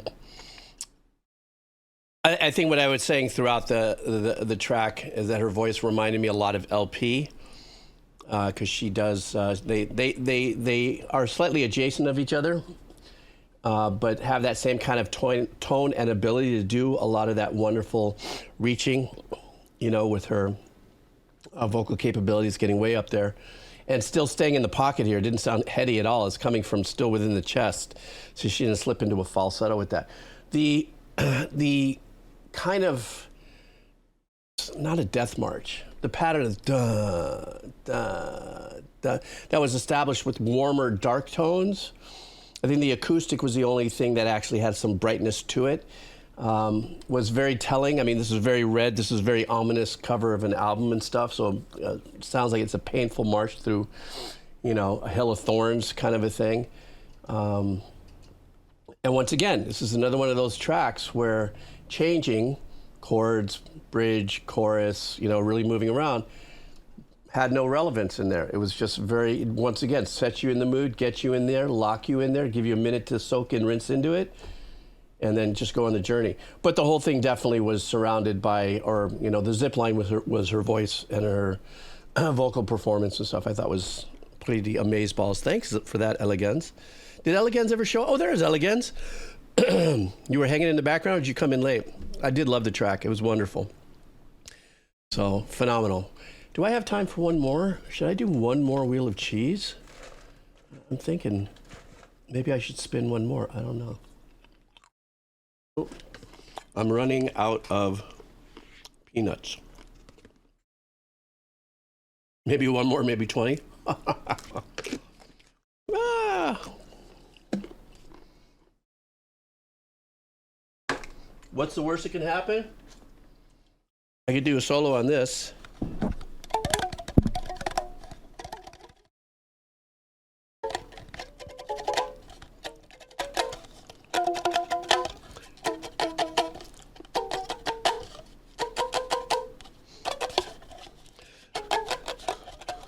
Sorry. Anybody first coming to the stream and see me doing that just definitely went, oh my God, somebody escaped the special bus. I'm stupid. Oh, shit. Yeah, we'll just spin. Sorry, guys. All right, one more cheesy wheel for you guys. Let's do that. Right, Jake? Jakin? All right, let's get back to Wheel of Cheese. One more spin of the cheese for everybody here. So, clutch. If you don't win, hang on for the winner so we can, celebrate our winner's song here. And I definitely, if you do decide you want to bail after this, spin, I'll be back Thursday. I'll be back. So I'll see you guys on Thursday. I think I'll make that an all cheese day. I think I'll have different samples cheese platter, and we'll make Thursday a cheesy wheel day because I know a lot of people like to play inside that sandbox. All right, guys, let me grab one more freshening of the list here. Don't win, I'm leaving. Okay, here we go, refreshing the list. And here we go. Last time. Guys ready? Hang in there, let's go. Who's it gonna be? Who's it gonna be? It looks like it's gonna be Alexa Pelosia. Aye. Yes, all of my VODs are on YouTube channel. Somebody share that for my friend over there. Unless it gets blocked. If it gets blocked, I gotta nix it. And then also, just for some of you who are new here, usually right after my stream, I'll make it live on Twitch. But then Twitch has pretty robust DMCA striking system. Is that it? DMCA? So if your song gets muted, it's because of copyright. And then if I do, when I put it on YouTube, there's a 50% chance that your song gets blocked and I have to cut it out of the stream in order to put the whole stream up. It doesn't happen. No, I'd say there's a 20% time. So just thought I'd let you know. Okay. Alexa Pelosa wants us to listen to...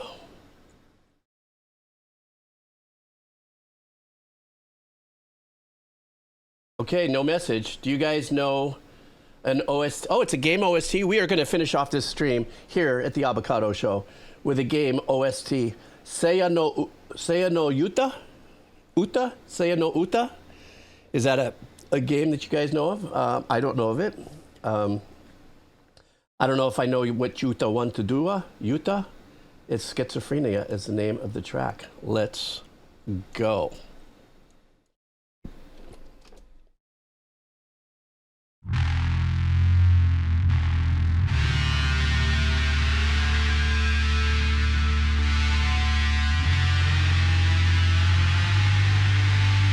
Petro Choir.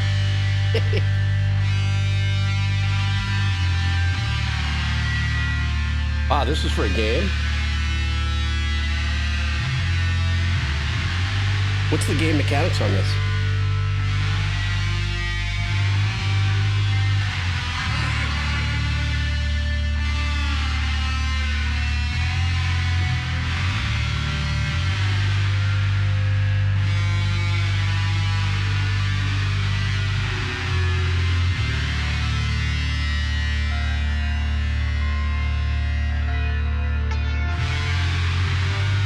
Wow, this is trippy. Oh, horror visual. Okay, that makes sense.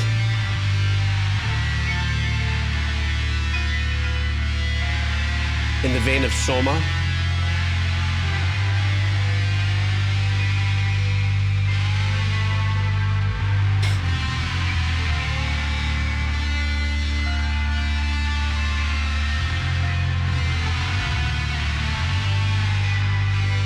almost like you got a fretless bass, fretless E bass, and really driving the hell out of it.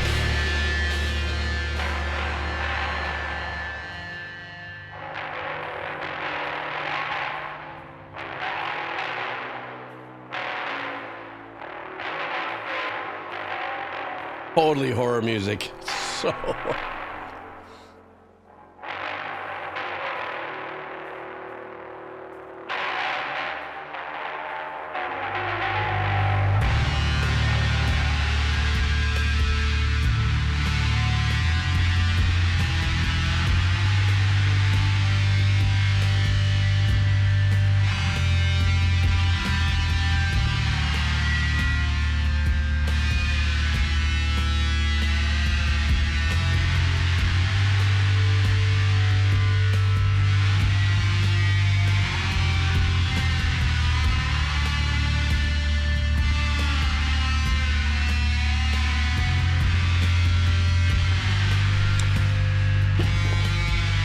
No, but as a piece of music, though, I could see this like in a trippy horror game, going through really dark hallways and just kind of nuclear fructose dripping from the walls, the inside of steel walls as you're plowing through zombies or something like that. Very distorted and disturbing. That's the best way to put it.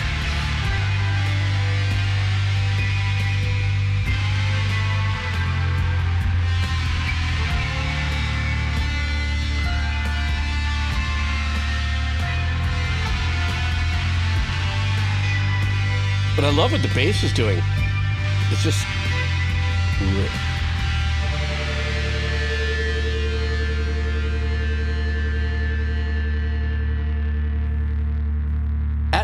atmospherically disturbing is how I love to end my stream. I'm Alexa Posia, if I got your name right, because I can't remember. That was a really super cool track. To know that it was behind kind of like a horror game vibe, and because I've played Soma, and that's the only one that I've ever played, and that's really not even considered really horror, but more dark, mysterious kind of vibe. I kind of conceptual. I can see that it's kind of like down the halls of darkness and that kind of vibe there. I love the over distorted use of the guitar work. Also, it seemed like it was purposefully double reverbed, small room into a medium-sized plate. It kind of gave it the weird, like, tunnely kind of vibe to it. So that's why in my mind, the reverb off of what the distorted guitar was kind of visualizing for me like you're going through like maybe some under the street drain pipes or something like that, or some, you know, old mystic ruins of a steel mill or something, you know, that kind of vibe. Anyhow, thank you. And thank all of you for coming in on this unannounced Tuesday. And I had a blast. You guys really did help me out today because I wasn't depressed, but I was just kind of like overwhelmed. That's a good word. Overwhelmed.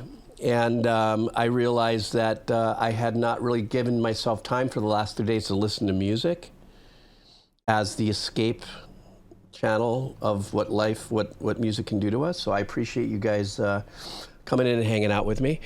Did get a couple of new folks drop by. I want to thank you guys for following, if you guys are still hanging about. And I noticed that you even dropped some stuff here on the forum for the Wheel of Cheese. Sorry you didn't win. Come back and see me on Thursday. Once again, I will end up putting this live on Twitch as soon as I'm done with this. If anybody wants to recap, other than that, I'll probably pop this out in the next few days on YouTube. Outside of that, everybody, Aman, Senor Rui, Jake and Vienna, Patty Cakes, Elegance, Baja Schmancer, Les Sans Views. Sorry about my poor French way of speaking when I tried to say that. Patty Cakes in the background, Crab, a Poopsie Doodle. Let me see. DR, of course, the CS Jones. Thank you so much. You're new hanging out here with us. Ginger, of course, without a doubt. And my usual suspects. I'm just scrolling up and catching to see if I missed anybody here and saying my alohas. Jake and Vienna as well. Square Meal. Not a lot of people, Baja Schmancer. Not a lot of people, you know, when you're lurking in the background, you know, come in and say hi. That's totally fine, too. I just like the fact that we keep each other company somehow. And it's all around music. That's the number one thing. You guys take care of yourself.